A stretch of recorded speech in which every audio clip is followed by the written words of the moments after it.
Hello friends, ഇന്ന് ഞാൻ വന്നിരിക്കുന്ന അതിഗംഭീരമായൊരു മൂവിയുടെ റിവ്യൂ ആയിട്ടാണ് ഹിഡൻ ഫിഗേഴ്സ്. നിങ്ങൾ ഈ സിനിമ കണ്ടിട്ടുണ്ടാവും, അല്ലെങ്കിൽ നിങ്ങൾ എന്നെക്കാളും മുമ്പ് തന്നെ കണ്ട് നിങ്ങൾ ആസ്വദിച്ച സിനിമയായിരിക്കാം. പക്ഷേ എന്നിരുന്നാലും ഞാൻ എൻ്റെ അനുഭവം പറയാം. 2016 ഇറങ്ങിയിട്ടുള്ള ഒരു അതിഗംഭീരമായൊരു ഡ്രാമ ഹിസ്റ്ററി മൂവിയാണ്. അമേരിക്കൻ പശ്ചാത്തലത്തിലുള്ള ഒരു സിനിമയാണ് ഇത്. ശരിക്കും ഈ പടത്തിൻ്റെ ഒരു ഹിഡൻ ഫിഗർ എന്ന് പറയുന്നത് ശരിക്കും ഈ 3 വനിതകളെ കുറിച്ചാണ് ഈ പറയുന്നത്.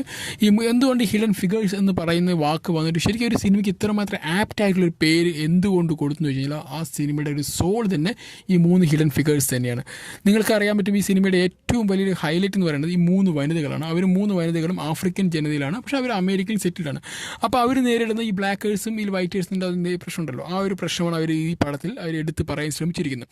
നമ്മൾ ഒരുപാട് സിനിമകൾ കണ്ടിട്ടുണ്ടാവും ഈ കറുത്തവർക്കാർ നേരിടുന്ന പ്രശ്നങ്ങളെക്കുറിച്ച് പല മേഖലയിൽ പല രീതിയിൽ കണ്ടിട്ടുണ്ടാവും. അതിന് ഏറ്റവും ഉദാഹരണമാണ് ഇമാൻസിപ്പിക്കേഷൻ, അതുപോലെ തന്നെ നമ്മുടെ ജാങ്കോ, ഇങ്ങനെയുള്ള സിനിമകളെല്ലാം കണ്ടിട്ടുണ്ടാവും.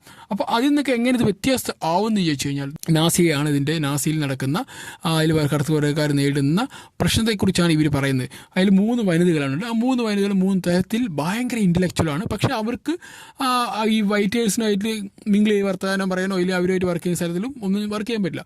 അവരെങ്ങനെ നേരിടുന്ന പ്രശ്നങ്ങൾ, കാരണം ഇപ്പോൾ ഒരു വർക്ക് ചെയ്യുകയാണെങ്കിൽ ഒരു വർക്ക് ചെയ്യുന്നുണ്ടെങ്കിൽ ആ വർക്ക് 2 തരത്തിൽ അവർ തിരിച്ചിട്ടുണ്ടാവും.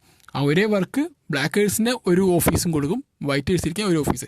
അതുപോലെ തന്നെ ബ്ലാക്കേഴ്സിന് വേണ്ടി മാത്രം ഒരു ക്യാൻറ്റീൻ, വൈറ്റേഴ്സിന് വേണ്ടി മാത്രം ഒരു ക്യാൻറ്റീൻ, ബ്ലാക്കേഴ്സിന് വേണ്ടി മാത്രം ഒരു മൂത്രപ്പുര, വൈറ്റേഴ്സിന് മാത്രം ഒരു മൂത്ര. അങ്ങനെ എല്ലാത്തിലും ഇവർ വിഭജനം നേരിടുന്ന സമയത്ത് ഇവരുടെ കഴിവ് കൊണ്ട് മാത്രം 3 വനിതകൾ ഇതിലേക്ക് ഓരോ ഘട്ടങ്ങൾ കടന്ന് വന്ന് ഇവരുടെ ഏറ്റവും ടോപ്പിലേക്ക് എത്തുന്നുണ്ട്. അപ്പോഴും അവർക്കൊന്നും അംഗീകരിക്കാൻ പറ്റുന്നില്ല. അപ്പോൾ അതൊക്കെയാണ് ഈ സിനിമയിൽ എടുത്ത് കാണിക്കുന്നത്.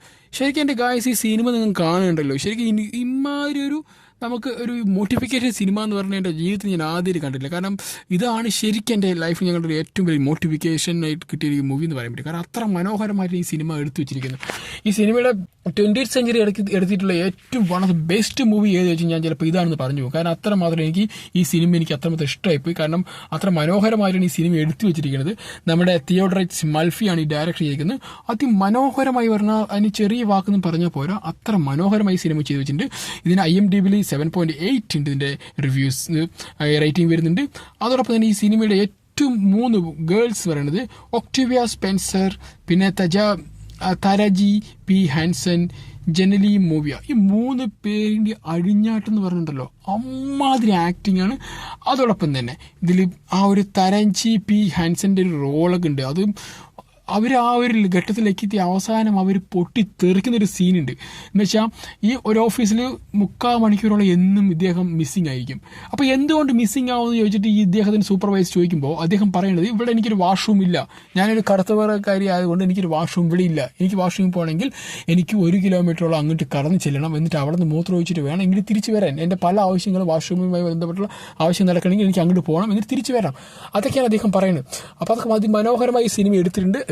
പിന്നെ ഗൈസ്, ഈ സിനിമയിൽ ചില സീൻസ് ഒക്കെ ഉണ്ടല്ലോ, ശരിക്കും നമ്മളെ കൊണ്ട് എന്താ പറയുക, ശരിക്കും എന്തുകൊണ്ട് ഈ വൈറ്റേഴ്സ് ഇത്രമാത്രം ഒരു മനുഷ്യത്വപരമായിട്ട് പെരുമാറുന്നില്ല എന്ന് കാണിക്കുന്ന കുറേ സീൻസൊക്കെ സിനിമയിൽ കാണിക്കുന്നുണ്ട്. പക്ഷേ അതൊക്കെ നമ്മൾ ഭയങ്കരമായിട്ട് ഇമോഷണലി നമ്മളെ പിടിച്ചിരുത്തും. പിന്നെ അതുപോലെ ഈ സിനിമയിൽ ഉടനീളം ഈ 3 പേരുടെ ഒരു ജീവിത ശൈലിയും അവരെങ്ങനെയാണ് സമൂഹത്തിൽ ജീവിക്കുന്നതൊക്കെ കാണിക്കുന്നതൊക്കെ മനോഹരമായിട്ട്. കാരണം ഇവർ ഗവൺമെൻറ് സർവീസ് ആണെങ്കിൽ പോലും ഇവർക്ക് അതിലൊരു പരിഗണന ഇല്ല എന്നൊക്കെ പറയുന്നുണ്ട്. പിന്നെ അവസാനം ഈ ഓർബിറ്റിലേക്ക് ഇവർ നാസ ലോഞ്ച് ചെയ്യുന്നൊരു സംഭവമുണ്ട്. അത് പല പ്രാവശ്യം ഫെയിൽ ആവുന്നുണ്ട് ഇവർക്ക്. പക്ഷേ അതിലേക്ക് ഇവർ വരുന്നതോടുകൂടി അതിൻ്റെ പല ഫെയിലിയറും അവർ കണ്ടുപിടിച്ച്, ഇവർ ഭയങ്കര വലിയ ബുദ്ധിജീവികളായിട്ടുള്ള മാത്തമാറ്റീഷ്യൻസ് ആണ് ഈ 3 പേരും. ഭയങ്കര രസമാണ് ഇവരുടെ പരിപാടി. അപ്പോൾ ഇവരും ആ പല കാര്യങ്ങളും കണ്ടുപിടിച്ച്, ഇവർക്ക് പോലും ഈ വൈറ്റേഴ്സിനെ പോലും പറ്റാത്തവർ കണ്ടുപിടിച്ച് വരുമ്പോൾ അവസാനം ഈ സൂപ്പർവൈസറായിട്ടുള്ള അദ്ദേഹം ഉണ്ടല്ലോ, അദ്ദേഹം പോലും അവസാനം ഇവർ അംഗീകരിക്കും. പക്ഷേ എന്നാൽ അംഗീകരിക്കുമ്പോഴും ഇവർ അതിൻ്റെ ആ വൈറ്റേഴ്സിൻ്റെ ഒരു വെള്ളക്കാരൻ്റെ ഒരു ഇതുണ്ടല്ലോ, ഈ വൈറ്റ് കളറിൻ്റെ ഒരു ബൂഷാ സ്വഭാവം ഉണ്ടല്ലോ. ഇപ്പോൾ ബ്ലാക്കേഴ്സാണ് എല്ലാം കണ്ടുപിടിക്കുന്നത് പോലും നമ്മൾ വൈറ്റേഴ്സും കൂടി ഉണ്ടെന്ന് നമ്മൾ ഈ ലോകത്തെ പറഞ്ഞറിയിക്കേണ്ട ഒരു ആവശ്യമുണ്ട് പറഞ്ഞ അങ്ങനെ ഒരു കമ്മ്യൂണിക്കേഷൻ ഈ സിനിമയിൽ വരുന്നുണ്ട്. കാരണം അവർക്കത് അപ്പോഴും മനസ്സുകൊണ്ട് ഇവർക്ക് അംഗീകരിക്കാൻ പറ്റുന്നില്ല ഇവരുടെ കഴിവൊന്നും. അപ്പോൾ അതിമനോഹരമായ ഒരു സിനിമയാണ്. നിങ്ങൾ ഈ ഹിഡൻ ഫിഗേഴ്സ് പറഞ്ഞ സിനിമ ഇത്ര മനോഹരമായിട്ട് ഞാൻ സിനിമ കണ്ടതിൽ ഏറ്റവും അതിഗംഭീരമായ സിനിമ എനിക്ക് തോന്നിയത്. കാരണം അത്ര ഒരിക്കലും ഒരു ആർട്ടിഫിഷ്യാലിറ്റി കാണുന്നില്ല. ഭയങ്കര ഗംഭീരമായൊരു സ്ക്രിപ്റ്റിംഗ്, ഭയങ്കര ഗംഭീരമായിട്ടുള്ളൊരു എന്താ പറയുക, ഇതിൻ്റെ ഒരു ഹോളിവുഡിൻ്റെ മേക്കിംഗ് സ്റ്റൈൽ ഉണ്ടല്ലോ, അത് അതിമനോഹരമായിട്ട് കാണിക്കുന്നുണ്ട്. എനിക്ക് പേഴ്സണലി ഭയങ്കര ഇഷ്ടമായി. നിങ്ങൾ ഈ സിനിമ കണ്ടു നോക്കൂ. നിങ്ങൾക്ക് ഈ സിനിമ എന്ത് വന്നാലും ഇഷ്ടപ്പെടാതിരിക്കാൻ വഴിയില്ല. കാരണം അത്രമാത്രം നല്ല രീതിയിൽ മോട്ടിവേറ്റ് ചെയ്യാൻ പറ്റുന്നൊരു സിനിമയും കൂടിയാണിത്. അപ്പോൾ എന്തായാലും നിങ്ങൾ സിനിമ കണ്ട് ആസ്വദിക്കൂ. Okay, bye guys.